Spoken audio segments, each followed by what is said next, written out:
Kemarin malam pengurus Sikep Bonaventura sedang ada di Samadhi sampai hari ini. Kita sharing-sharing gitu. Terus ada satu orang mengatakan, teman-teman semua, kadang kita merasa kita itu melakukan pelayanan ini itu. Jadi pengurus, jadi mesdinar dulunya, jadi anggota komsos, itu merasa hebat. Tapi kadang saya merasa anugerah Tuhan yang sudah Tuhan berikan kepada saya itu gak sebanding dengan pelayanan yang saya berikan. Jadi, kalaupun kita dipuji, kalaupun kita dibilang hebat, itu bukan karena kita, tapi itu masih gak sebanding dengan kasih Tuhan yang Tuhan berikan. Hebat gak? Saya bersyukur sekali bertemu dengan orang-orang macam itu, yang menyadari ketika menarik diri bahwa kasih Tuhan jauh lebih besar dari pelayanan-pelayanan kita. Dan masa Prapaskah ini adalah masa menarik diri untuk melakukan apa? Doa, puasa, dan amal kasih. Selesai. Puasa tanpa doa itu namanya diet. Sama kayak intermittent fasting, nge-gym, segala macem itu.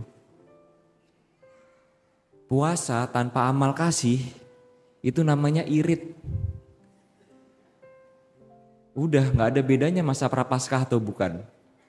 Yang penting adalah puasa aja, gak perlu berbagi. Maka langkah pertama yang Tuhan minta hari ini adalah menarik diri. Lalu apa langkah kedua? Yang kedua adalah berkomunikasi dengannya, menyadari kasih Tuhan sebagaimana Abraham melakukan itu. Dia katakan begini, firman Tuhan kepada Abraham, "Akulah Tuhan yang membawa engkau keluar dari Ur Kasdim untuk memberikan negeri ini menjadi milikmu." Lalu Abraham menjawab, "Ya Tuhan, dari mana aku tahu bahwa aku memikirkannya?"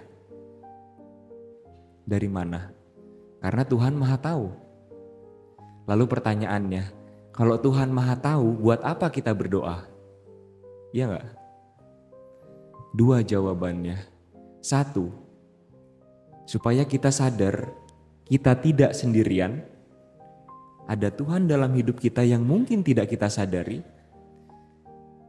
Yang kedua, untuk lebih bersikap rendah hati terhadap perjalanan hidup kita.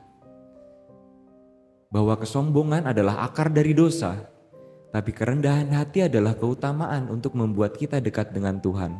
Masuk iya ada orang mau minjem duit misalnya tapi dia sombong. Kan enggak.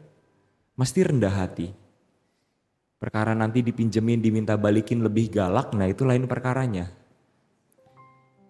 Tapi pertama adalah sikap rendah hati. Lalu yang Tuhan minta sebagaimana dalam Injil hari ini adalah menemukan kasih-Nya. Suara itu muncul dari langit kepada Yesus. Dan semua orang mendengar yang ada di situ. Dikatakan demikian, "Inilah putraku yang kukasihi, dengarkanlah dia yang kukasihi." Pertanyaannya sekarang, sudahkah kita menemukan kasih Allah?